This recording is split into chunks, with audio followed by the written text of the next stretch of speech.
Komið sæl og velkomin í gullkastið á Kopp.is í boði Egils Gull. Við drekkum reyndar bara léttöl sjálfsögðu en þetta var ógeðsleg vika.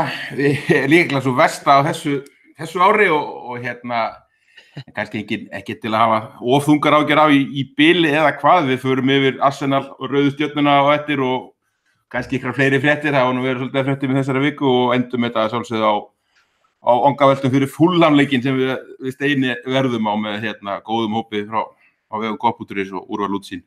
Þetta, já, eins og ég segi, þetta verður kannski ekki alveg okkar jákvæðasta stund. Maggi, þú mættur? Já, fyrir ekki að fara að lægja það ferðir einhvern veginn ekki að segja orðið léttulegna fyrir ekki, ég bara datt hans í það. Þetta ekki samfarði? Nei, það einhvern veginn. Það ekki betra fyrir okkur gömlu menn að segja þetta bara. En já, ég mætur. Já, samkvæmt lögum, þá vil ég hafa þetta svona. Þá má ég ekki drekka meira. Steini, það verður bara léttöl helgina. Já, einmitt. Við förum með þungar byrðir af Egils Gull með okkur út. Haldi nú, við byrjum í Keflavík annað kvöld. Við getið ef það verður ykkur ólæti þar, þá er það við.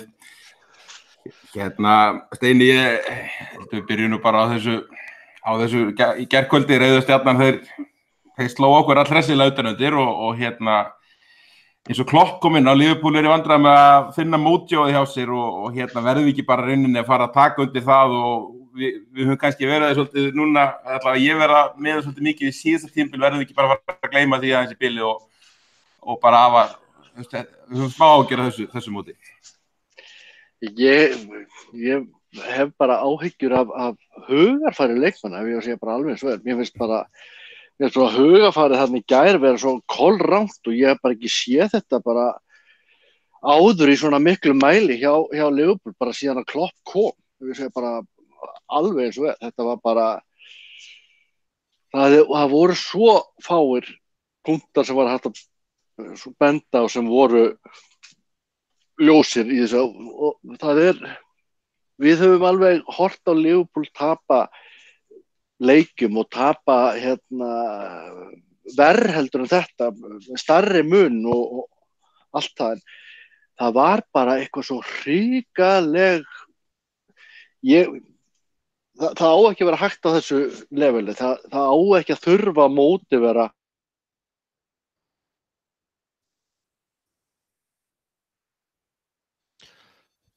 Ég að grípa það. Nei, Steini, þú ert að mute. Það á ekki að þurfa að móti vera, við bara klippum þetta. Steini.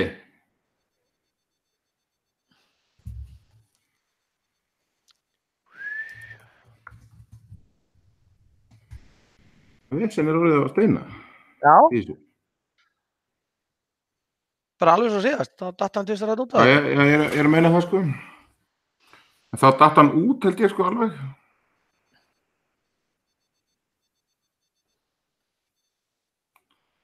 Ég teki þetta af.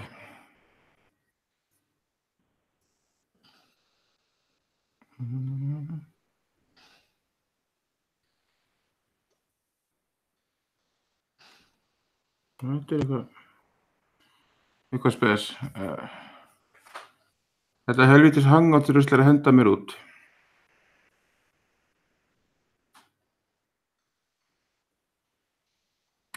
Ég bara vísa honum úr samtalinu.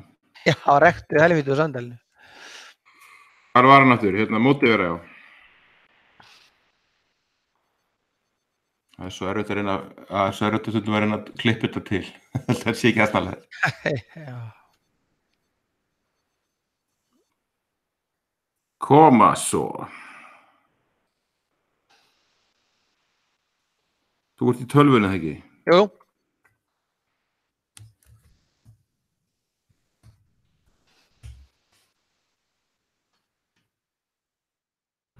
Þú bara röflar þú villisir alltaf í hann.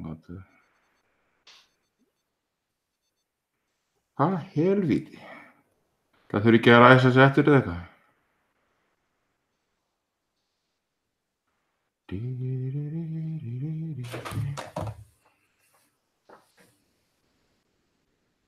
Stoppum tíman, þetta er alltaf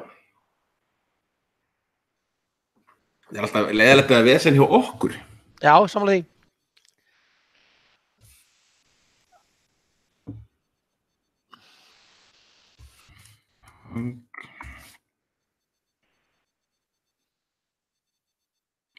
Hérna, notar þú Gmail eða þetta? Hangouts? Hangouts. Síðuna þarna, Hangouts, síðuna. Ég er að Hangouts síðunni. Já.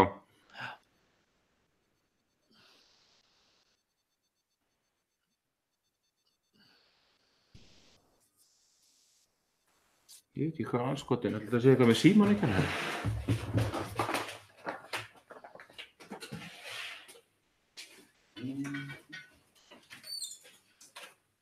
Er þetta meira fyrir í Bandaríkjunum þar? Já. Bara rakan daginn eftir, hann hafði ekki dugið sér að gera fyrirkostningar helvítir svífliði. Já, já. Það er nú eitthvað breytt úrslitunum þá held ég. Hann er dálítið magnaður þessi guður. Heimir er ansi skondin. Akkur tekur sér ekki eitthvað til hann bara og skýtur kvikindum. Nó er að byssunum með þér. Já, já.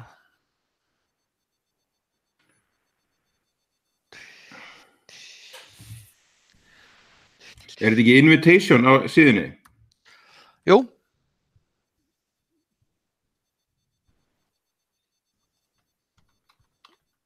Arn, ertu? Ekki? Ég er það? Nei, Steini er kominn. Já, ok. Já, mér sýnist það. Þetta er að komin á.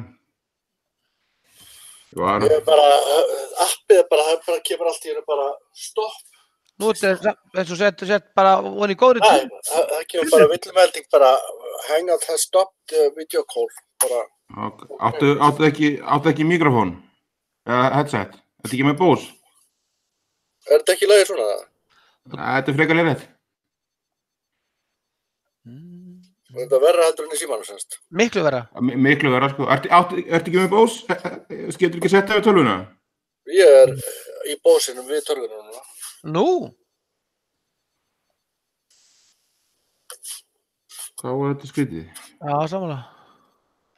Það er ekkert suð en þannig, það bara heyrist aðeins öðru síður. Svo ég ætla að prófa að slakka á þessu.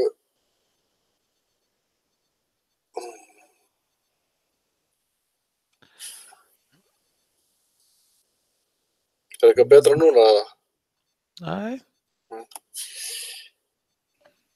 Ég veit ekki hvernig að útskýra þetta, svona dósa smá sound. Já, svona ekki. Það er alveg að skýra það hefur þetta símanum.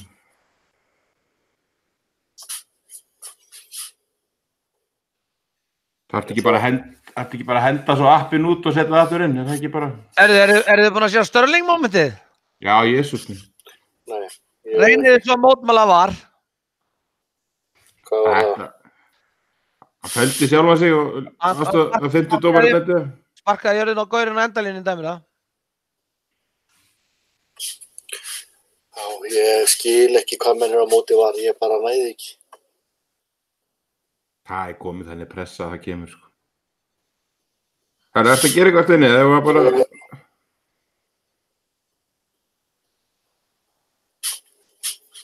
Halló.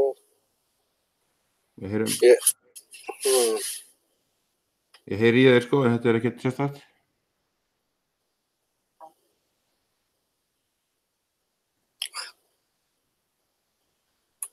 Skotin.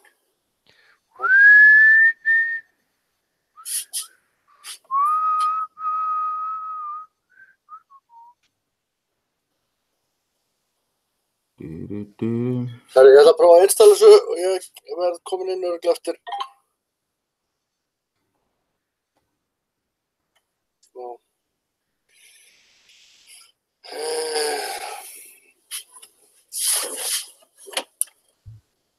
Herri, ég prófa eftir smá. Ok.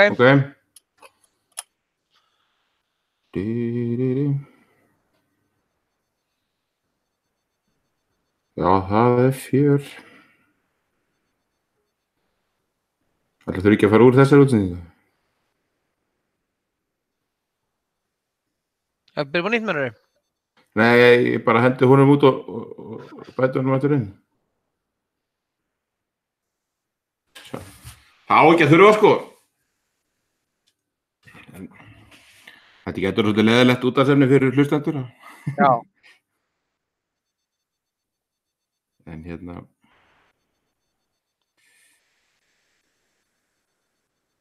Ég meina, var hann okkur komið með það mikið í byrjun að spurningum að ef að byrja upp á nýtt eða? Bara að þú ræður. Það var nú bara konar eitthvað 2-3 myndur, sko.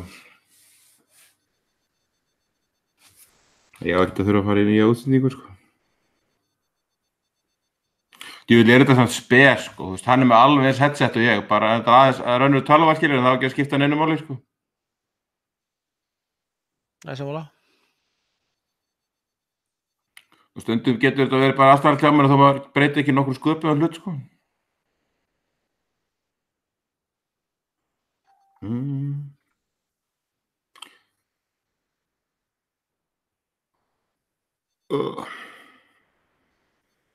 Þarf ég ekki að hringja alltaf aftur? Er þetta ekki alltaf í invitation þegar það detti út? Þetta alltaf í invitation held ég örugglega. Þetta komið langt sinni datt út svona, sko.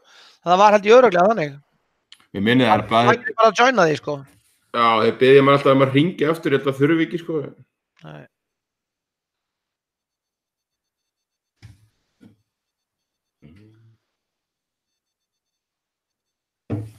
Þetta nú versta vesinni sem hefur verið lengi, sko.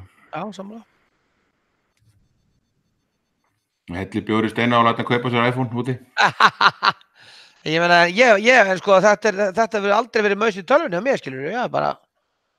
Þetta hefur verið fínt hjá þér undanfæri, sko. Það var aðeins daginn, það varst upp og niður, held þú hafi verið heima. Já, það er öðruvís, ég held ég sé bara, ég er að lendi í hérna vesenni, sko, ég held að mjög svo með sagt að hérna Vodafone var bara með stæla, sko.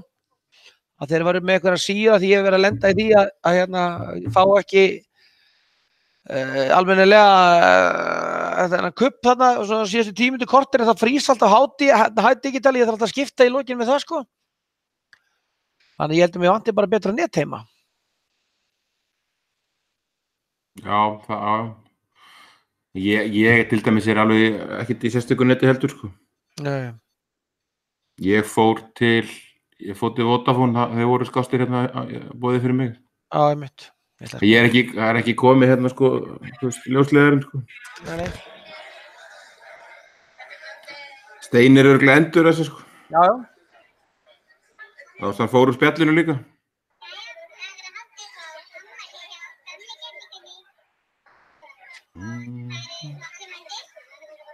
Hvað er staðan ég sagt þar?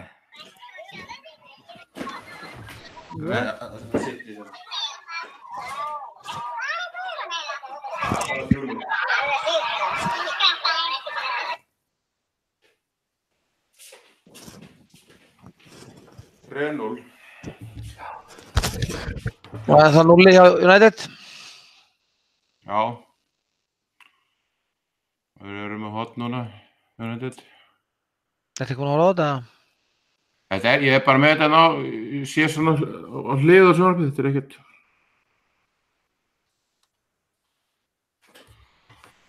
Ég er með þetta BT þáttil þessir á öllu völlunum, sko, það fara bara á milli. Já, einmitt. Ég er nú bara ekkert, ég er ekkert hissa að Steini bankar þetta bara hjá mér þetta smástund. Já, nákvæmlega. Það er bara mættir.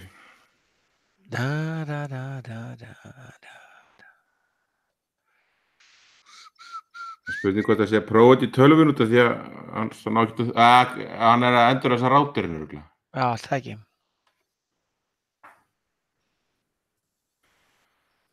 Það er örugglega alls ekkert pirraðar. Helvítis vesema, ég ætla að einmitt að var svo fegin að geta að byrja fyrir, ég ætla að... Já, sammála því, það er fínt að vera að lausa þetta fyrir.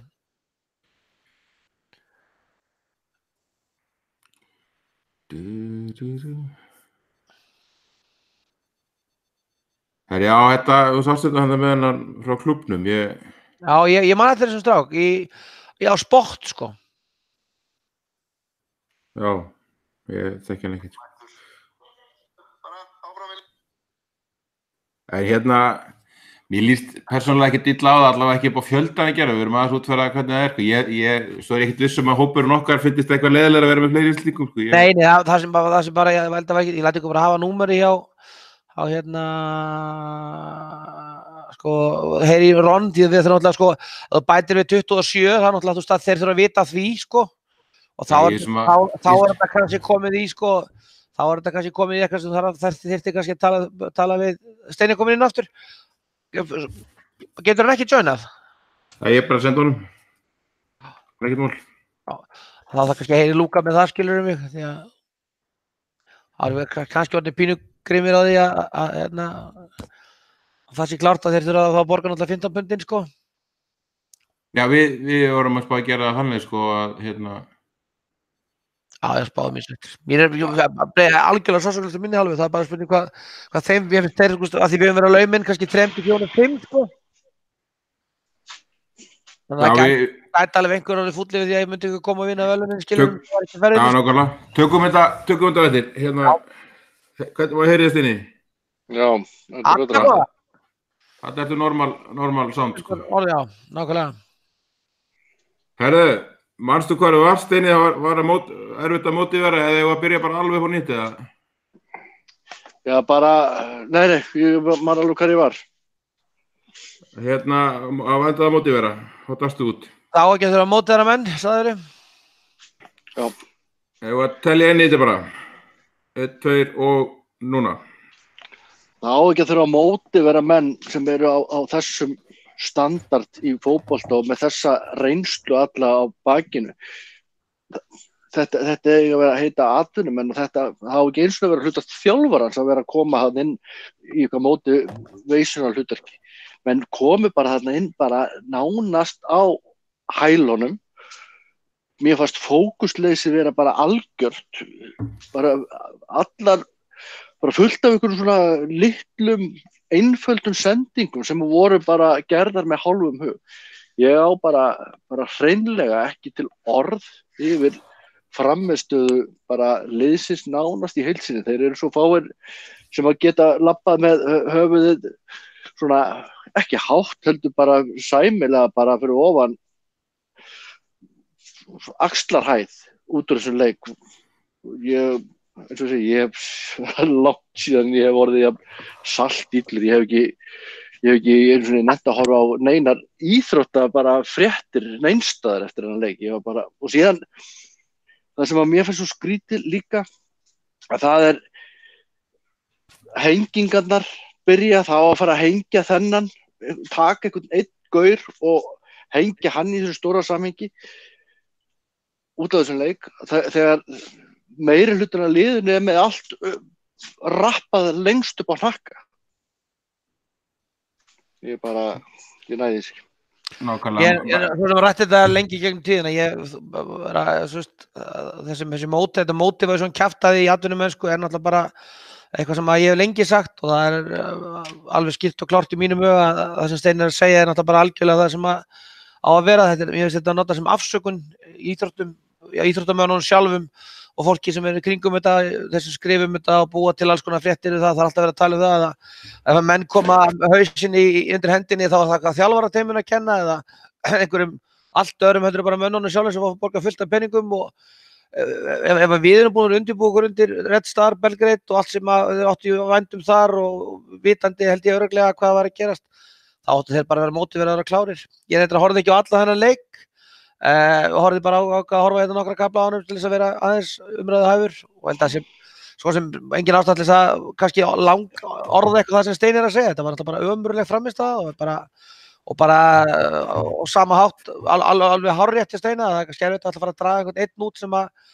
gat eitthvað og því maður svo ekki alla leikina kannski erfitt að vera tjásu það, en það sem ég er náttúrulega miklu mér áhyggjur af er náttúrulega bara það að við erum búin að vera höktandi núna í langan tíma.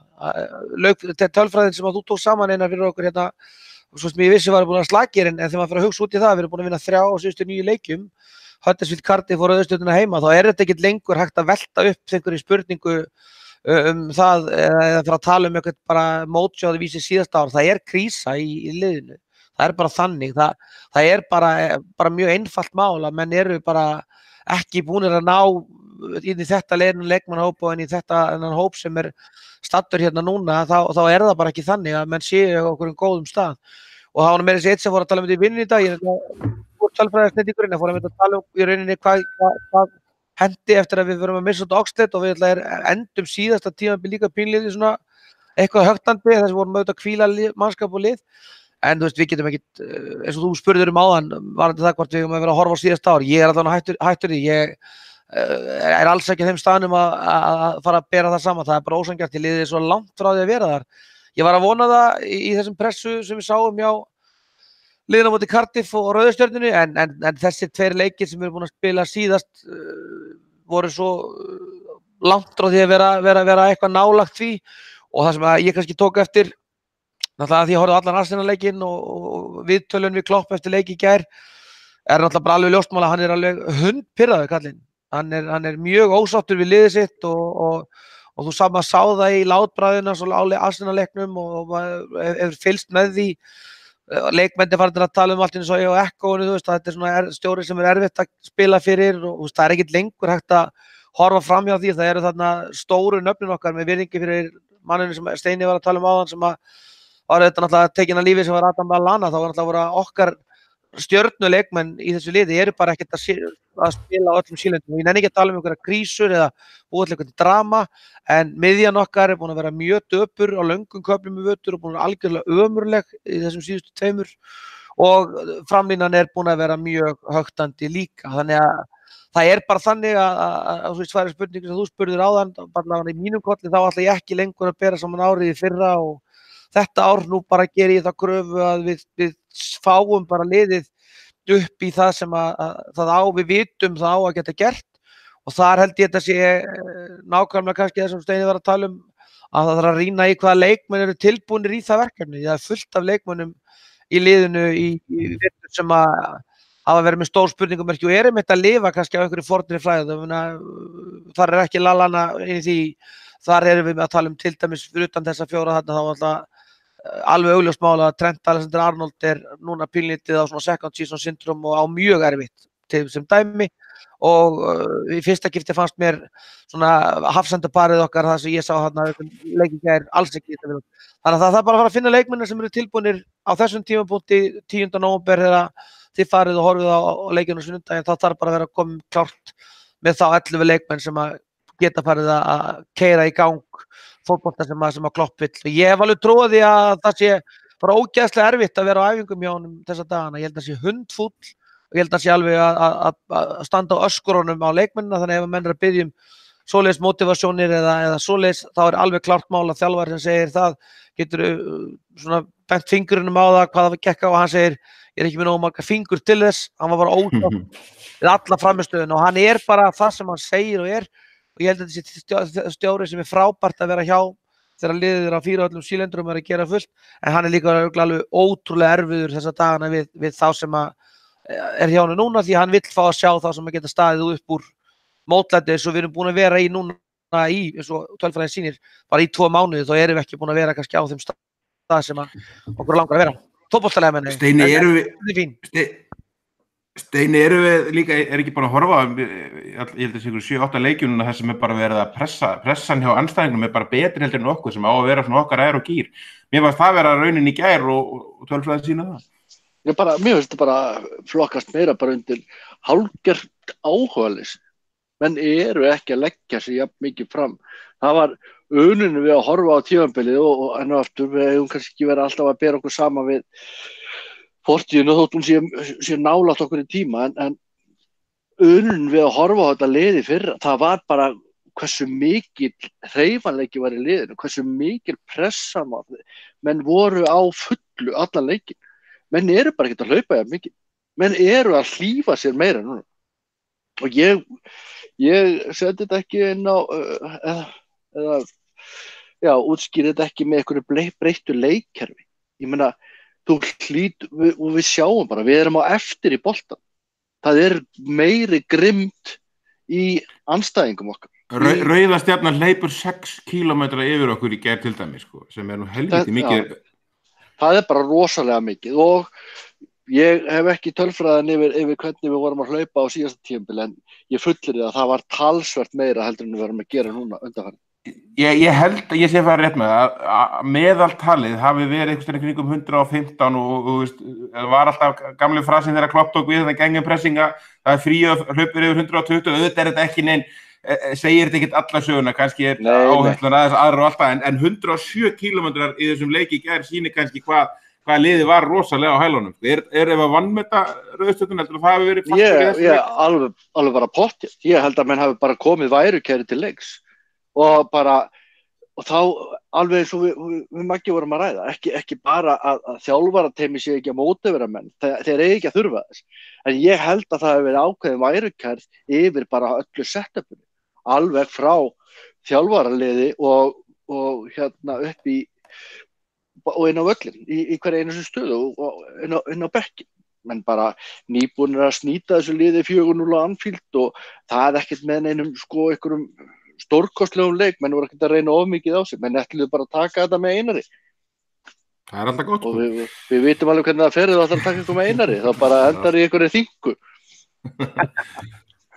Það er bara frábært að nefna þess að hlaupastatistík, það segir auðvitað bara algjörlega það, að það er eitthvað sem að þjálfarinn trúði mér þegar þú er búin að, eins og hann er með fólki í kringu sig að hann hefur örugglega bara í flugvélunni leiðinni heim eða í rútunni bara eftir leik sest niður og farið yfir hlaupatöluna með leikmönnum. Sér líka Arsenal hvernig pressa var á þar, sóknarmennirnir bara, þeir létu það alveg friðið, þetta var bara alla leikina maður var að vera vitlaus að horfa á þetta sko. Já, og svo, Arsenal náttúrulega, kannski tökum þann leiku eftir það sem ég fannst náttúrulega bara að vera alveg svo skýrt og klártar það, Arsenal var bara alveg að ákveða hvernig þeir vildu stýra inn á hvarð og hvernig þeir ætlaðu að pressa, þeir ætlaðu áttu bolta bara stanslaust á miðjunni hjá okkur og það slitnaði svo mikið á miðjunni að pressan var alltaf bara 3 á móti 5-6 Arsenalmönnum, þannig að ég var einmitt að reyna að finna hérna hlaupastatistíkina þar, ég hef svo sem ekki fundið út hana, ég hef alveg trúið að Arsenal hafi líka hlaupið meira heldur en við í þessum leik sem var þar sko. Það er búið að gerast í flestu leikjunum undanfarið, þetta sé bara einhver 7-8 leikjum þar sem við höfum verið undir þessu, ég tökum þessu aðeins fyrir að vera þessar tölfræðin, þetta var ekki svona í Liverpool, það er alveg ljóst. Nei, algjörlega klart, og þetta er bara kannski aftur það sem ég var að tala um hérna, ég er alveg sammála Steina við það að þú getur haft allar að leika ferðirnar í bókinu og fundið út úr því, en það sem að kannski Klopp hefur kannski sýnt í rauninni er það að leikaferðin er eitt, en það er stundum hvernig þú sko slátrarinn sem skipta máli, og við erum bara ekki búin að vera að gera það vel, ég meina ég sé ekki hlaupa statistíkina hjá Arsenal, þeir eiga 580 sendingar í leiknum og við eigum 350, þetta er náttúrulega ótrúlegur munur á liðunum og þegar við erum að tala um sko í opposing half þá erum við með 1/4 á móti þeim, þeir eru með 3/4 þar sem þeir eru að senda boltan inn á okkar síðasta þriðjungi, þetta er bara eitthvað sem við höfum bara ekkert séð í langan tíma og er bara eitthvað sem að gefur vísbending að þarna eru hlutir ekki í lagi og bara með hverjum leiknum sem líður því erfiðara verður það að hugsa annað eldur en bara það er eitthvað í gangi hérna sem að við verðumst ekki alveg ná að finna ráðið og það er það sem að mér finnst vera stóra málið einhvern veginn núna og náttúrulega er alveg algjörlega klárt mál að hérna snýst kannski með þessar spurningi það er að dáða hvort það verið vannmátt með góður vindu einn helvítist titil á hann að vera að vannmæta eitthvað sko, það gerði eitthvað í lengri tíma heldur en 8 mánuði á hann að vera að gera eitthvað sko, það er ekki það sem að við erum að horfa á. Til dæmis City-liðum síðustu helgi Southampton voru búin að gefast upp eftir 10 mínútur á leiknum eða verið eftir 3 mínútur á leiknum út af pressu og út af þeirra svona general play því fleiri leikir eins og Huddersfield-leikurinn sem við skrýðum yfir markið þessi leikur í gær það er bara þannig að þú getur ekki vannmetun okkur skapaðan Ég sá grein hjá Melissa Reddy þar sem við varum að tala um að hún tók saman viðtölin hjá Klopp á þessu tímabili þar er að nánast alltaf að segja það sama við gerðum þeim þetta auðvelt fyrir við gerðum þeim auðvelt fyrir að spila mót okkur. Það er búið að vera nánast á repeat hjá honum alveg út þetta tímabil sko. Svo náttúrulega líka önnur spurning á þeim ekki, nei, ég kem að þetta steini, ég kem yfir þín steini ásækið, en hérna, hvar myndur þú ranka þetta lið heldur? Þú veist, þetta er alltaf langsterkasta liðið í Serbíu og þetta er ekkert algjörir kjánar, en ég meina, er þetta eitthvað mikið sterkara til dæmis Maribor? Við sáum Arsenal fara hérna fyrra með eitthvað varalið og unnu báða leikina. Sko, þetta ekki í einhverjum Maribor-flokki, sko. Þetta ekki lið sem þú ert að fara að vinna 7-0 útivelli, bara ekkert lið, fullir ég. En þetta samt þetta ekki á Premier League standard, þetta lið. Þetta ekki það gott lið og ég meina, við sáum alveg hvernig þeir voru bara með stóran og sterkan framherja og nýttu þessi tækifæri sem þið fengu, þannig að við eigum allan tíman og það henni vandamáli, við eigum allan tíman bara með hendur bundar fyrir aftan bak að taka alla lið. Það það mikill gæðamunur á þessum liðum, en það bara gæðamunur á milli liða minnkar ef þú ert ekki með rétta hugafæri.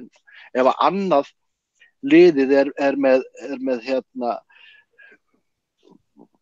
bara fullt motivation og bara með fókus á leiknum og berjast alla bolta og bara 100% og bara keyra sig út á meðan hitliðið ætlar að gera þetta með hangandi hendi. Þetta bara gamli, bara hérinn og skjaldbakkan dæmi, þó að það sé einhver teiknimynda saga, þá effektin í henni bara á við líka í svona hlutum og það það sem pirrar maður svo mikið. Það pirrar maður miklu minna þegar að lið eru tekin og bara í karphúsið af bara hreinum gæðum. Þá voða lítið þetta að segja. Ef að menn leggja sig fram, sorry, það voru bara meiri gæði hinum minn. Það algjörlega óafsakanlegt þegar þú ert með öll þessi gæði og þú nennir ekki að nota þeim. Það finnst mér það besta sem ég sé á fótboltavelli. Nákvæmlega, Maggi, tvinnum við þetta saman þess að báða þessi leiki og eins og ég kom inn á með orðið pressunni og Assan alltaf fóna það rosalega töðurum út af því ég held að eins og Steinar að koma inn á við létum þá líta svolítið vel útheldi með þessum bæði uppleggi hjá okkur og framistuð en þá sérstaklega ég held þetta hafi verið ein versta vika hjá miðjumönnum Liverpool síðan að Klopp tók við ég langaði kannski að taka þá umræðu aðeins út af því að þetta náttúrulega búið að vera aðal umræðum núna eftir leik og kannski megnið þessu tímabili en bara hvar ertu í þessar umræðu við eigum til dæmis við eigum 100 milljónir af miðjumönnum á varamannabökknum í þessum leik og þetta Shaqiri fór ekki með í Belgrad en ég menn verðum við ekki að fara að kalla eftir því að fá að sjá meira frá þessum innkaupum. Algjörlega, sko þetta alltaf bara því miður, þá þetta svo orðið fyrst mér Mér finnst þetta svo augljóst vandamál og svo finnst mér reyndar við búin að vera í bölvuðu vandræðum á hægri vanginum í mörgum leikjum með honum Trent mínum, jafn sætur og skemmtilegur og efnilegur hann En þessi miðjumenn okkar náttúrulega eru búin að eiga mjög erfitt í mörgum leikjum og Huddersfield-leikurinn fannst mér mjög dapur líka hjá þeim. Ég aftur á móti var glaður að sjá þá á móti Rauðu og Cardiff heima þar sem við fengu þetta kannski meira næði en ég meina þú veist það alveg augljóst mál að þessir strákar sem eru búin að spila þessa tvo leiki Arsenal og Rauðstjörnuleikin voru bara yfir hlaupnir, yfir taklaðir, yfir pressaðir. Það var bara þannig sem það var og það bara verður ekkert hægt að horfa neitt framhjá því að það bara það sem að við verðum að laga og við verðum að breyta og það kannski helst inn á því svæði sem við þurfum að sjá hvað við erum að tala Ég gleðst ekkit yfir því að þannig að menn átti sér kannski á því að Henderson skiptir einhverju máli, það var svolítið látið eins og hann væri slakasti maður þetta, en það sem mér finnst hann hafa sem okkur vantaði náttúrulega algjörlega í Arsenal-leiknum var það einhvern veginn að ná að búa til smá pláss á milli miðjunar og varnarinn, það var hræðilegt á móti Arsenal, það var algjörlega hræðilegt hvernig Arsenal sóttu inn í svæðið fyrir framan á vörnina, við ekki að Fabinho greinilega alls ekki tilbúin í þennan hátempuleik Hinir tveir finnst við sleppa alveg þar, þeir voru alveg klúlega Verður ég ekkert búinn, vegna þess að hann hefur þó afsökun að vera bara ekki tilbúin í deildina, það verður að setja nú snemmin í leik sem hann réð ekki við, það sem ég varst erfiðast fyrir handgreiði var það var svo augljóst mál að hann þurfti svo margar snertingar á boltan að þeir voru að láta hann fá boltan og hirtu af honum trekk í trekk boltan, þannig að hann hefur í mínum huga alveg afsökun og tíma á því að vera ekki, þú veist bara hann bara ekki tilbúin í svona leik, það var það sem gerðist Hinir tveir, Milner og Wijnaldum, þó Milner hafi átt svona kafla í leiknum og skoraði mikilvægt mark og átti þarna ágæta hluti á inn á milli Þeir hörfuðu algjörlega líka og Wijnaldum búin að vera algjörlega no existent fyrst mér í nokkrum síðustu leikjum eftir frábært upp á tímabilinu. Það fer rosalega eftir hvar hann spilar þetta, það er Djúpur þá hann frábær, annars að gjössan, en sóknarlega hann búin að vera afleittur, sko. En mér finnst hann bara, þó hann hafi verið djúpur, Einar, þá hefur ekkert fundist samt verið að koma út úr honum í síðustu 3-4 leikjum þegar hann hefur verið að lenda þar. Það hefur hann bara ekkert alveg verið að ná því á þeim stöðum sem hann, á því standardi sem hann var að gera á síðasta ári. Og að því þú hvaða soft framistað þetta til dæmis eins og í mörkunum hjá á seinnamarkinu hjá honum á Milner? Hvernig í óskopunum geta svona reynslumiklir miðjumenn sem eru búin að spila í ensku deildinni láta bara bólja sig frá boltanum, taktu bara mann helvíti niður. Sko, mér fannst það sem að því aftur það er erfitt að segja, sko, mér fannst Arsenal leikurinn og svo þetta sá ég ekki allan að leik í gær og Rauða Stjarnan líka, það sem ég sá á þessu var bara það að þarna vorum við komin með miðju sem að réð ekki við háan hraða, mikla pressu og bara djöfla gangin í leiknum. Emirates völlurinn á starfsfélagi mjög fóruðan leik, það var búin að segja við hann að Emirates væri svona bókasafnsvöllur, bara frá 20 mínútur fyrir leik, það var stemming og það voru læti og fjör og þið sáu hvernig stjóri Arsenal var og mér fannst bara miðjumennir okkar verið bara litlir, þeir eru bara litlir, töpuðu návíunum, voru langt, það var heimur og haf og milli þeirra alveg út í eitt og svo fannst mér bara í gær, því að sko, mikið var að tala Lallana, hinir voru bara get meira að vinna einhverja tæklingar eða gera eitthvað sem var þarna, menn voru bara skítrættir, það var bara einhvern veginn það sem fannst og mér fannst það líka verið að gera á móti Arsenal og það er bara eitthvað sem að bara leikmenn verða bara ekki svo ég aftur sem ég sagði þann, það verður bara að finna út hverju það verða, því ef þeir ætla að fara svona til Parísar þá náttúrulega þurfum við ekki að áhyggjur af því hvernig það Ég hugsaði til þín í gær, Maggi, ég hugsaði bara þegar ég var að horfa á miðjun okkar hvernig hún var að operata í þessu leik bara, þá bara komst þú upp í hugan með hérna þitt fallega orð músahjört. Þetta voru svona músahjörtu þarna inn á miðjunni og bara þetta Lallana yfirdrull, þetta er bara óbúðslega skrítið hálmstrá sem við verið að grípa í þarna. Lallana var algjör hörmungi í þessum leik, ég ætla ekkert að reyna að hífa hann upp en að singla hann út, það sem að hann er nýrinn við hliðina á 2 öðrum miðjumönnum sem eru búin að vera með allt upp á hnakka í leiknum áður líka. Ég bara bótt ekki alveg þá stefnu, sko. Hann er sammála því, sko, ég vil verja Fabinho vegna þess að mér finnst of snemmt og það var bara alveg augljóst mál að þarna var hann ekki tilbúinn. En þú veist, það sem ég finnst svo magnað í þessum umræðum alltaf þegar þetta gerist og þegar menn velja sér einhvern leikmann, hvort sem það er Henderson eða Lallana eða hver sem það hefur verið Lucas gegnum tíðina, að þá einhvern veginn, þá frekar heldur en að, þá verður þetta svona einhver svona birtingamynd einhvers, þannig að menn getur svona einhvern veginn nota þetta og eiginlega gargað á þjálfarinn í leiðinni, hvað hefur hann sofið hjá dóttur Klopp eða þetta voru svona þvæla sem var til þess að fara að búa eitthvað til að það hefði einhverju breytt, að einhver annar, ég veist að það hefði bara engum máli skipt held ég, hver annar miðjumaður hefði verið þarna, það sem Lallana var, ef að hinn hefði allir spilað eins og þeir gerðu þetta í gær, það hefði bara engin nokkuð tíman á ævinni geta sagt neitt við því, sko, eða breytt neinu. Þeim er líka spá vorkun ekki að þeir eru að koma inn í lið þeir eru að fá séns, Fabinho er núna svona aðeins meira að fá séns, hann er búin að vera góður líka í allavega 2 leikjum fyrir þennan Arsenal leik og hérna Lallana er eins og við erum komin inn á, hún er með smá vorkun að vera, hann er vissulega stígu upp á meiðslum og hann þarf þessa mínútur, við verðum að spila honum í þessum reddstaðar úti, það er ekkert óvægilegt að fá þessa mínútur en það er erfitt fyrir svona stráka að koma inn í liði líka sem er ekki funkar á neinum stað fyrir, sko, þú veist, það er ekkert hægt í raun ætlast til þess að Það er sammála því, en á móti það sem auðvitað verður viðfangsefni Fabinho á móti af því að hann var svo augljóslega út úr synki í þessum leik, þú veist, þá er ég bara við ætlum að taka hann og við getum svona á þess að menn kannski taka hann á lífi, það var bara svo augljóst að réð ekki við þetta, þarna bara góður leikmaður, sko, nú bara veit hann hvað er að gerast, að þá er það bara að vesnast í því að bara koma sér á þann stað að geta spila svona leiki, því að hann kom ekki að þess að spila móti Cardiff og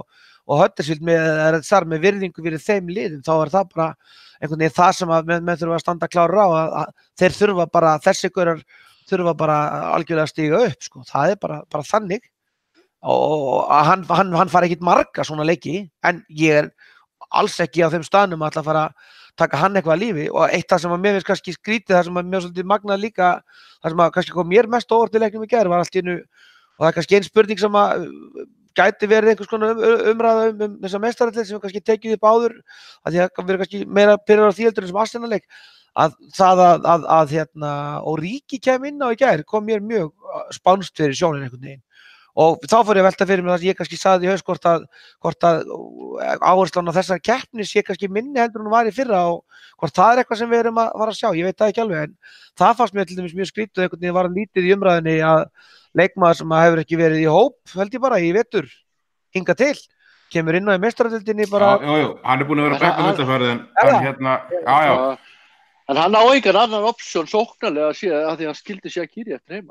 Já, hann tók störrist út af í hálfleik, hann alltaf bara og frekar undarlegt hvernig það fór en eins og með Fabinho umræðan sko, þú veist, við erum takum sá Wijnaldum í þessum Arsenal-leik, hann var með 35 sendingar sem hann var færri sendingar heldur en markmaðurinn og þetta er að gerast ítrekkað inn á milli leiki þar sem hann er sem með 100-130 sendingar, það er það sem hann er einn aftastur, sko, það er alltaf munur á þessum leiki sem að var, þú veist, við vorum að rósa Milner og Wijnaldum mjög mikið hérna í byrjun tímabil, sko og allt alveg að hafa það í huga þeir voru að koma mjög flott út en svona heilt yfir tímabil held ég að það sé öllum orðið ljóst og okkur var það ljóst líki fyrra það þú veist, þeir voru að stinga upp í menni í byrjun tímabils, núna eru þau bara að sýna okkur við vorum að öskra að fá miðjumenn í hérna vettur það sem við tökum út úr þessu. Klálega þetta Nabil Fekir ævintýri í sumar er alveg verið skiljanlegt og það er bara sko það þið farið helgina, ég hlakka mjög til að sjá sko hvað verður það sem er auðvitað náttúrulega bara að þú varst að kalla eftir þessum miðjumönnum í Twitter, ég held við séum strax farin að sjá það að Shaqiri mun nýtast en þú veist þetta er bara þannig að auðvitað er ákveðin pressa á leikmönnum eins og Keita og Fabinho sem kosta samtals 100 milljónir punda að þú veist þegar liðið er á þessum stað þá þeir verða að vaxa mjög hratt inn í það.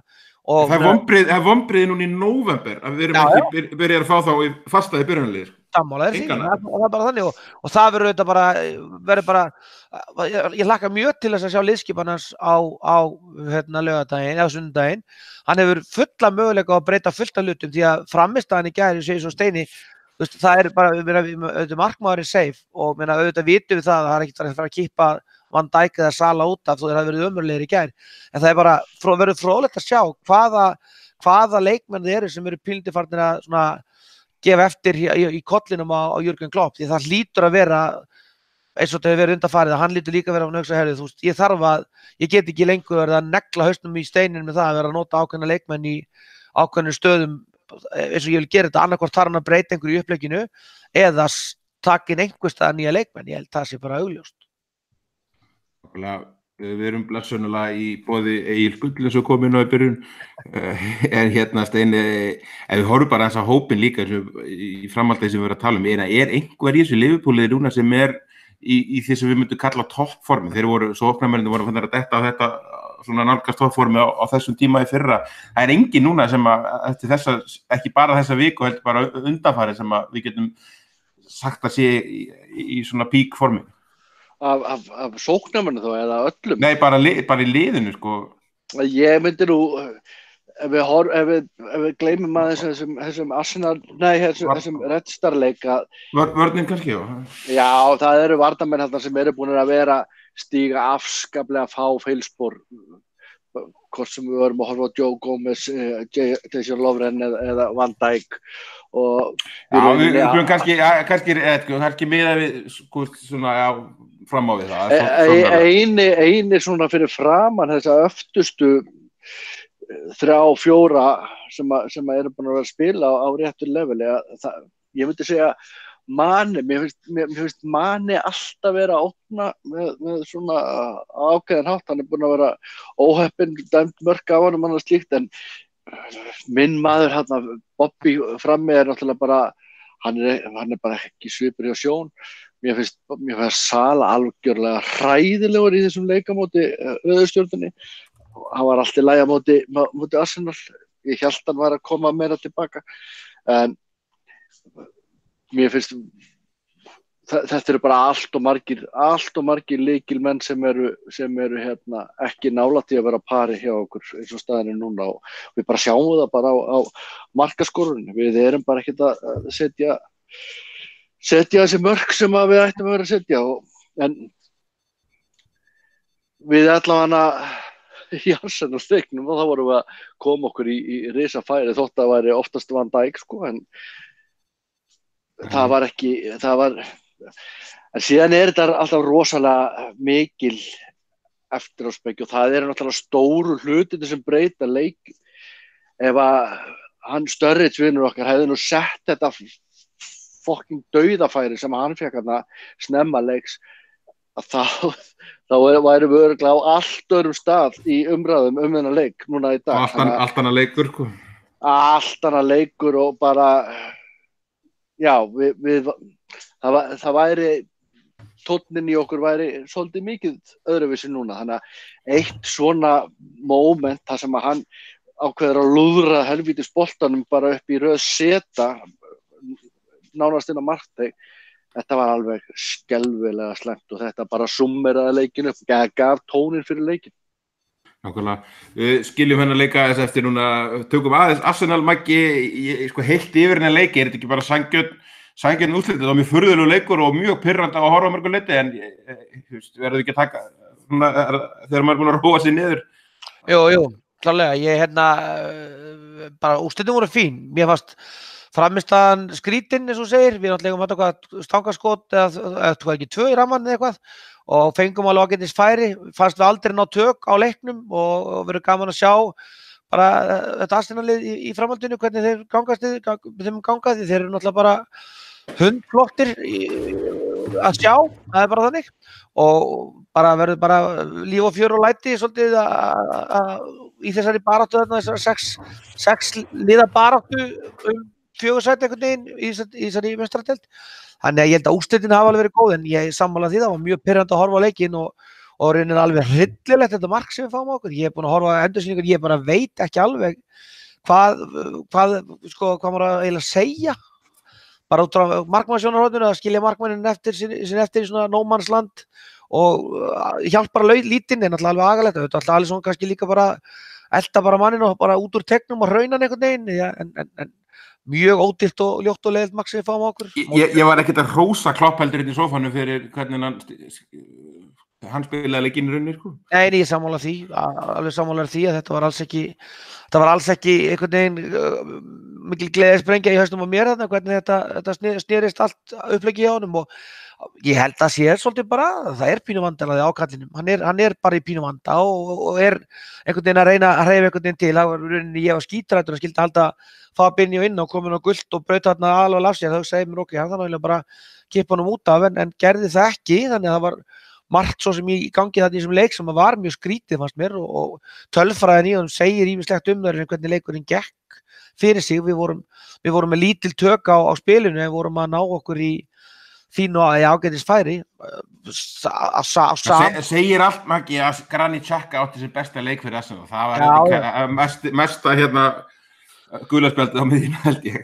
Já, sammálaður því, það er bara þannig og bara algjörlega, guð minn góður, ég sammála því og bara, þess að segja bara, þú veist, það er bara einhvern veginn þannig svona, ef maður fer yfir þennan Arsenal-leik einhvern veginn, þá var einhvern veginn, þá var alltaf einhvern veginn að bíða eftir því að svona, þeir færu út úr þessu komfortzónu sínu, en þeir gerðu það bara aldrei og voru bara dálítið með gripið og tökinn á leiknum, það er sko lykilmenn í liðinu okkar, þetta voru, að því að nú voru að taka svolítið í sóknarlínuna í gær, ég meina Salah, Mane og Firmino áttu hræðilegan dag fannst mér á Emirates líka, Salah kannski skástan en samt, þeir voru aldrei einhvern veginn á einhverju því parið að línu sem maður veit á að gera og það var kannski eitt, hvað sé ég, svona mesta worrying hlutir sem fannst mér í þeim leik, því að þeir voru á BT Sport fyrir leikinn, þá voru þeir á þeim staðnum að vera þvælast þarna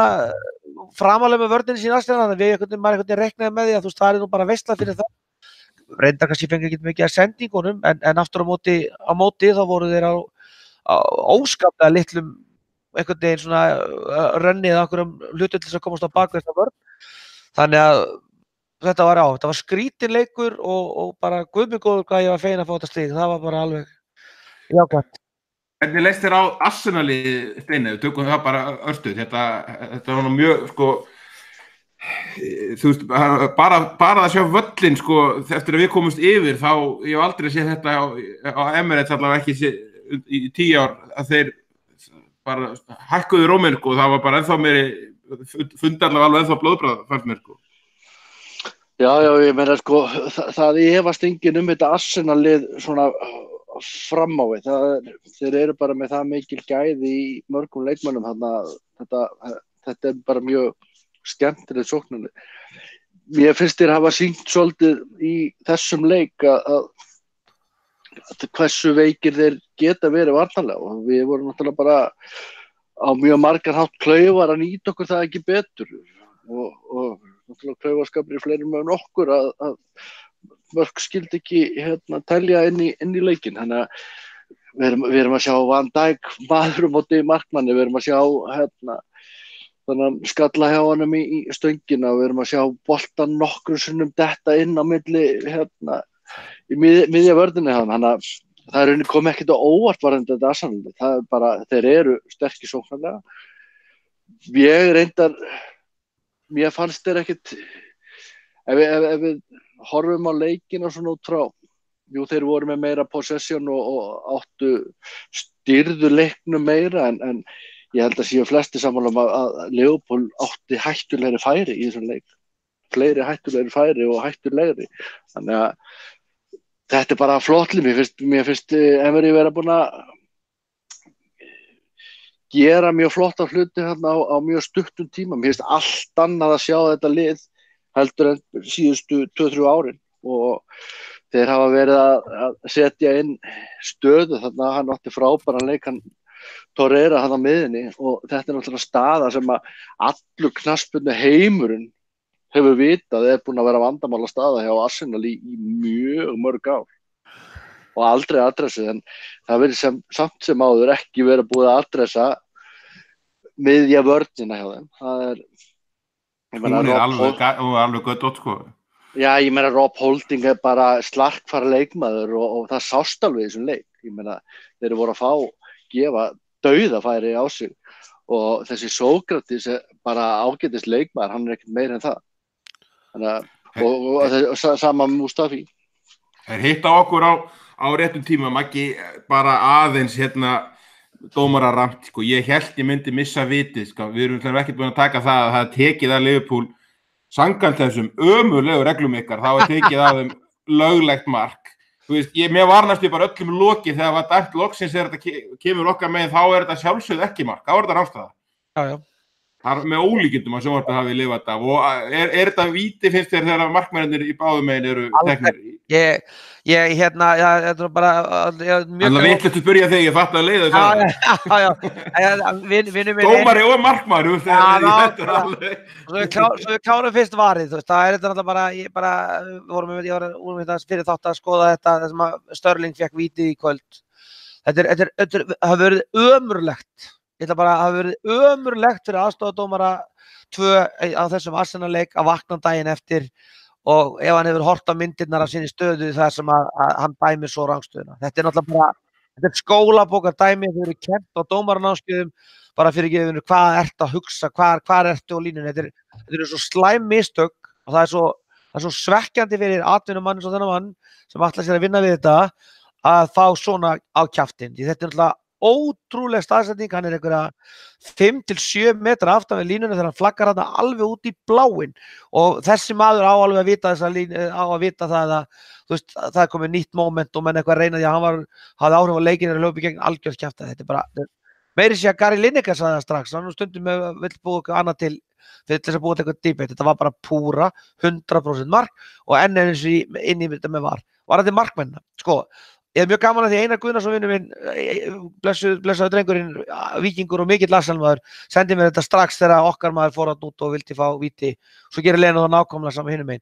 Það sem mér finnst alltaf verið þessu, það er pínlítið þetta sem að að þú ert markmaður og þú ert að vaða stað út í svona bolta, þá hefur þú hefur aðra sýn á leikinn heldur en allir hinir. Þú ert að koma út að verja, yfirleitt að koma úr svæði þar sem að við erum að tala um það að menn, eða þú ert að koma frá markinu, ekki í áttina að markinu og þú ert að vaða inn í þetta, þú ert að fara með hendina á móti straumnum, ef þú á að fara að dæma víti á svona moment, þá ertu búin að kippa alveg rosalega miklu út frá markmanninu sem að verður mjög erfitt að ætla þá að fara í gegnum. Þetta bara, sjálfur sér sem ég held að ég lít á þetta hárrétt þegar ég markmaður og litast þetta því. Þetta svolítið eins og öxl í öxl ef að ég að koma út í þetta svona á þennan Maggi!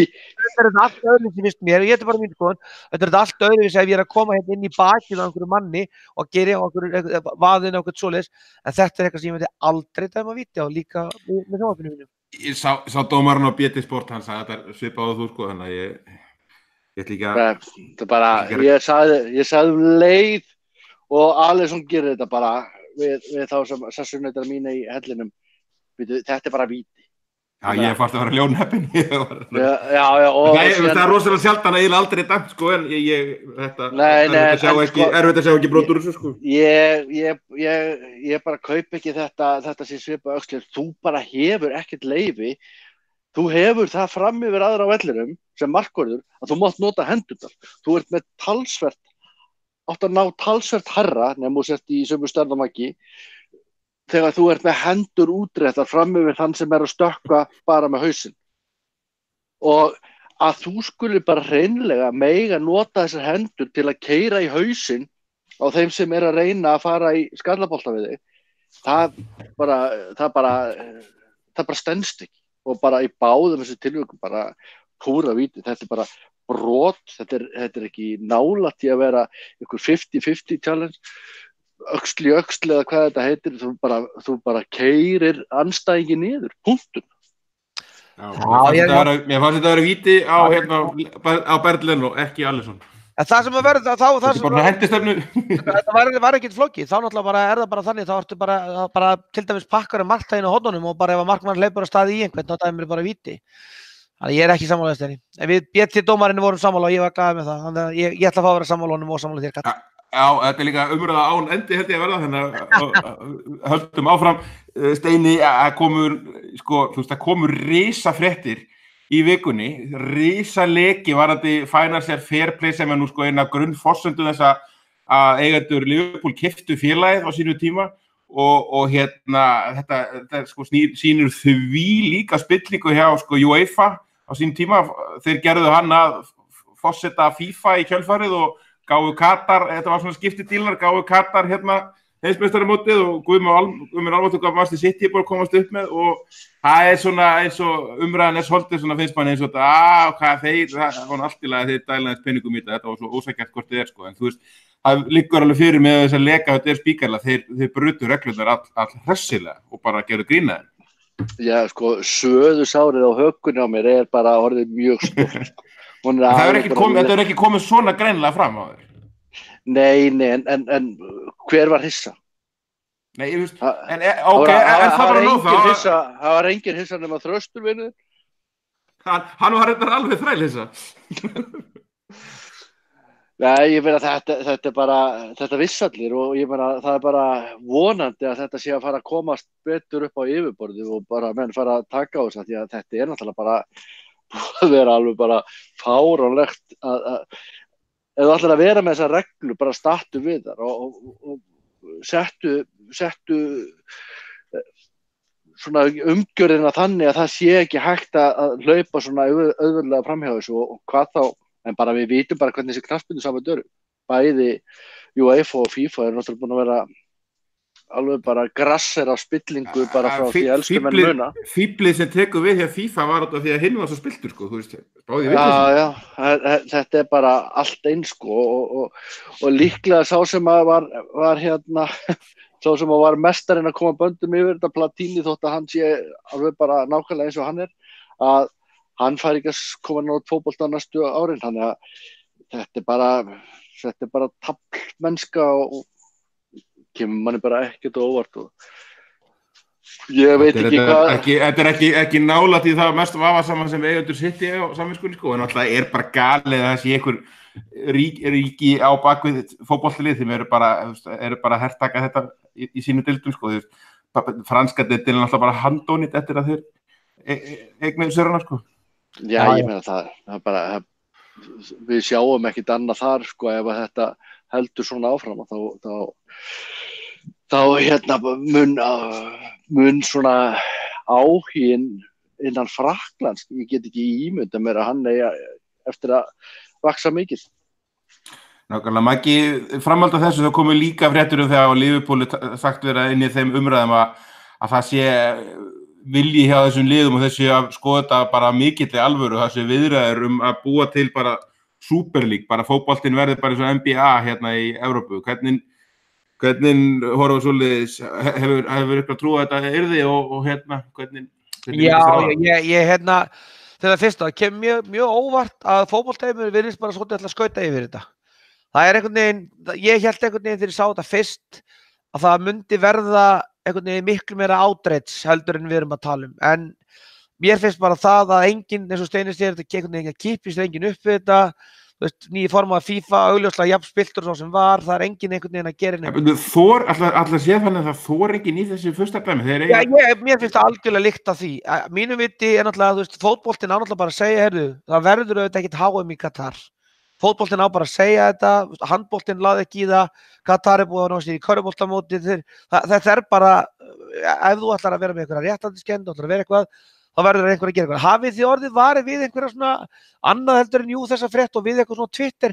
Út af hverju enginn að velta þessu upp, að City séu bara gera það sem þið sýnist, Rúben Kazan sem punda, þeir eru bara enginn að velta því fyrir sér. Hvernig þetta ekki bara aðal fréttinni með þetta á öllum miðlum? Það reyndar hefur komið greinin, ég gerði uppbytun fyrir City í fyrra, það sem kom fram, það sem kom alveg fram nokkuð skýrt að þeir eru að hóta þessum stóru dagblöðum, bara svona beint og óbeint svolítið, sko. Það ekkert vinsælt að tala illum þessi félag og eigendur út af því að þeir náttúrulega bara eru í PR-vinn og PR-laundering þetta kallað, sko. Já, það nýjasta sem ég heyrði að slúða að FIFA var að reyna að finna að fá lögbann á Der Spiegel, eins og bara allir vilja gera þess að þessi ekki sýnt á skítin sín. En út okkur ekki verið að tala það að maðurinn stígi niður, út okkur ekki bara í alvörinu verið að tala það að bara hendast Paris Saint-Germain og maður sitt út meistaradeildinni bara núna í vetur. Út okkur allir núna að horfa á frábæra frammistöðu Manchester City í meistaradeildinni. Vegna þess að fótboltinn bara komin á þennan stað. Þetta peningamilla, hann sálarlaus. Og því miður, í ljósi spurningarnar þínar áður, þá held ég að Liverpool myndi alltaf taka þátt í 13 liða breakout í deild sem myndi skila þeim endalaust að tekjum. Og það bara markaðurinn eins og hann hjá liðin okkar. Og það bara eitthvað sem þetta financial fair play átti að verða svona leið Evrópu til að horfa til Ameríku sem hefur verið með svona struktúrera regluverk og það þarf meira að gera til þess að komast fram í þessu. Launaþak og annað, sko. Og alls konar, tvöfaldir skattar og svona sem að gera samt alveg, risalið sem ná að fara í gegnum þetta einhvern nátt. En það bara svo augljóst mál að það ekki alvöru vilji innan UEFA og innan FIFA þess að taka á þessu. Það erfitt fyrir okkur að kalla þetta pungalikt, en það bara vitað mál að spillingin í FIFA svo, hún er svo gegnsýrð og hún er svo grasserandi að það bara klárt mál að það bara virðist vera komið á þann stað, það nær enginn að vind ofan þessu. Og þegar ég sá þetta þarna fyrst, hugsaði með mér, já, nú bara hlýtur einhver að segja, nú komið nóg, bara burt með svona gaur á fótboltanum. Það enginn að því. Og það bara enginn að kíkja á þessa eigendur sem voru en Amerikanar sem voru að kaupa Arsenal, Arabal fyrirstofdömmin vesla sér lið á Ítalíu. Það bara einhvern veginn þannig, bara ef þeir koma inn með pening, það það bara málið og enginn að velta þessu fyrir sér. Og það verður auðvitað bara dálítið gaman að fylgjast með þessu áfram, því að ef það verður ekkert átreits þetta, að það verði bara þannig að menn standi bara að það verði ekkert meira heldur en bara nokkra fréttir í þýskum blöðum og svo einhvern veginn nennar menn ekkert að pæli þessu heldur bara svo gaman að hafa Neymar í París og De Bruyne með liði í City Manchester sem hefur engan bakgrunn í það. Þá náttúrulega bara öllum saman, það verður þessi súperdeild klárlega bráðum stofnu því að svona með Barcelona og Real Madrid verið á Spáni í 10-15 ár. Þetta 95% sjónvarpstekjur deildarinnar. Þið vitið. Það búið að taka þess fyrir það þetta núna, það búið að breyta lögunum þar, sko. Þannig ef að Liverpool fengi boðum það, farið 13 liða deild, aldrei að falla í 15 ára eða hvað þetta var, og raða inn peningum, ég held að við myndum alltaf sjá liðið okkar segja já við því, og bara þannig leikurinn. spurning bara hvaða ári, þetta er efni í stærri og lengri þátt hérna, hvaða ári þetta hefði bara fótbolta áhuga almennt hjá bara öðrum liðum og Já, slíkt og auðvitað gerði hvernig það. þetta Og gengur lagalega á slíkt. menn skulu átta sig á því, þetta er sko ástæða þess, til dæmis að Amerikanarnir fóru að gera þetta, voru auðvitað út af því að liðið svo í körfinu Lakers og Celtics og það var svipað í öðrum íþróttum sem ég þekki ekki eins vel, sem voru bara að vinna þetta árið og sóttu bara alla góðu leikmennina, skilur mig. Það var bara, það var engin áhugi, það muni auðvitað droppa áhuganum á ensku deildinni ef að 5 bestu liðin fara úr og það er ekkert sjálfgefið að það verði, ef hérna, sko, Liverpool er með útileiki í Evrópu, þú veist, 18 útileiki á árið, þá er ekkert víst að markvinnur okkar sem hafa fór til Belgrad núna með konuna og vinnum sínum, hann er ekkert að fara til Spánar 4 sinnum í veturinn að fylgja Liverpool og út þetta allt. Og hvað gerist þá? Þá verður þetta sjónvarpsíþrótt og peningurinn fer eitthvað svoleiðis og þá er þetta komið á bara allt annan stað heldur en að þetta í dag. En aftur á móti segi ég, þetta er svolítið sem er loftslagsáhrifin, sko. Hvað er hægt að gera? Það vita þetta allir ef þessir sheikar og þessir sjökurdaddi eigendur fara út úr fótboltanum, þá verður þetta dóminóspil sem fer í gang, vegna þess að þeir eru búin að kaupa leikmenn og yfirverðum og henda 2 milljón í hérna lið sem að lifa af því, menn að Southampton einhvern tímann sá ég það, þeir væri búin að vera með sko hvað 2-falda ársinnkomu síðustu 10 ára á síðustu transferum Liverpool, skilur mig, við erum búin að henda einhverjum 200 milljónir punda inn í rekstur Southampton fútbolklubb. Þannig að Sveimir þá. Þetta dóminó þyrfti bara held ég Sveimir þá að fara á stað. Já, en þetta er alveg kolrátt hjá þér með Mark samt sko. Hann mun bara kaupa ársbyrðir af hrísgrjónum og mun bara fá ekkert annað að éta. Ég held í alveg, ég held að mér myndi ekki finnast það spennandi að fara nú kamp enn eitt árið einhvern veginn, skiljið. Það verður þetta bara eins og fara til Norwich eða Leicester held ég sko. Þetta er bara NBA, þetta er bara maður er svona sýnist þetta verða þannig dæmi sko, ef þetta eru kannski ekki komið það langt, þetta er leki hjá Der Spiegel, þeir eru nú reyna það er neita fyrir þetta allt saman, en þetta er út úr og við tökum þetta aðeins hérna kannski síðar ef þetta verður eitthvað, en það er, við getum alveg að horta á deildinni á Englandi að það er sko top 6 liðin er búið með 39 leiki held ég og þau hafa sem sagt það er komið 3 jafntefli og 1 tap hjá þessum liðum á móti rest af deildinni, þú veist, hún er rosalega spennandi deildinni hjá okkur, sko. Og talandi það, hérna Steini, þá eigum við botliðið í næsta leik. Er ekki Liverpool alveg akkurat, hérna, sérstaklega þetta Liverpool svona à la Rodgers síðast árið, við erum að horfa á núna, þetta ekki alveg akkurat liðið til að tapa fyrir þessu helvítis Fulham liði? Jú, það er bara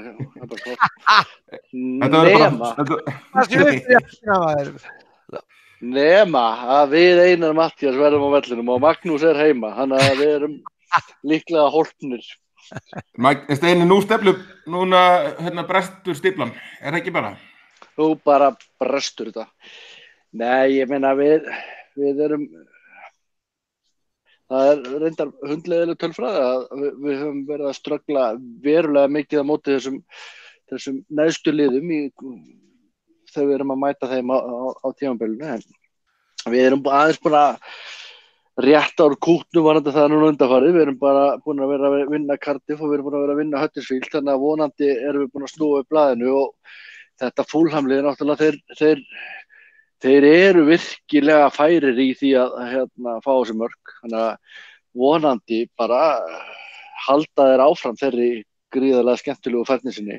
Ef þið hefðu mátt velja anstæðing, þetta er þetta botlið allt svoleiðis, þetta Fulham-lið hefði nú alltaf verið, við hefum alltaf viljað fyrirframskið, þú veist, það gefur okkur ekkert í leiknum, en þetta var svona ansið þægilegt bæði eftir útileiki í Evrópu og þetta hrikalega tap í Belgrad. Já, bara ef að menn kom ekki tilbaka núna í svona leik, bara algjörlega spólvittlausir að sýna fyrir bara alþjóða, þetta hafi verið bara slys, að menn hafi bara verið bara eitthvað brenglaðir í kollinum þarna úti í Belgrad, að þá bara er eitthvað mikið það. Ég bara trúi ekki þörun að menn komi algjörlega brjálaði til leiks og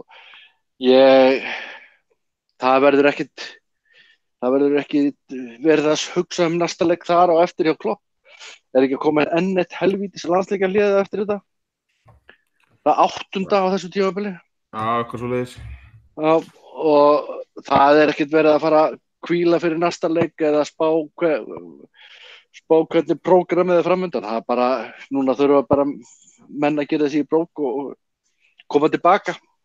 Svona fá smá trú á verkefnið og láta stuðningsmenn fá trú líka. Og við náttúrulega bara komum og tökum þátt í því. Maggi, eftir að umræðan búin að snúa svolítið þetta dettur alltaf á þessa leið, en þetta gengi Liverpool hefur ekki verið gott síðan að Búvats hætti, hefur verið búin að finna það núna, það hot take vikunar held ég. Klopp eitthvað lítill í sér, hann búin að tala um það, þetta sé auðvelt að mæta Liverpool, hann þér verður gefið það, hann heiður að velja byrjunarliðið í þessum leik. Hvernig stillir þessu? Vá. Við komum skilaboðum á leiðis og hann að hlusta á okkur. Gladdi sér mjög mikið við því að Fulham skildi halda í stjóran sinn. Ég held að hann sé alveg ekki með þetta. Ég ætla ekki að jinxa neitt, en ég held að það sé alveg orðið ljóst mál að hann mun ekki ná að snúa þessu við kallanginn. Ég horfði reynd að horfa á þannig að þetta silt Fulham leik og það voru hræðilegir alveg. Sko, ef þetta fara að stilla upp, ég myndi klárlega... En Maggi, settu þetta Búvatsmál bara... Það var grín, þetta þurfum ekki að tala um það, það var bara djók. Ég var ekki með það, en það var alls konar djók, það var að tala um að Allardyce tekið við, ég ætla að mynda rekan eftir öllu sitt leikin, ég var bara alveg þar. Því að þeir voru ömurlegir þar sko, alveg hryllilegir. Nei, þá ég að meina að kenna getur þessi Liverpool.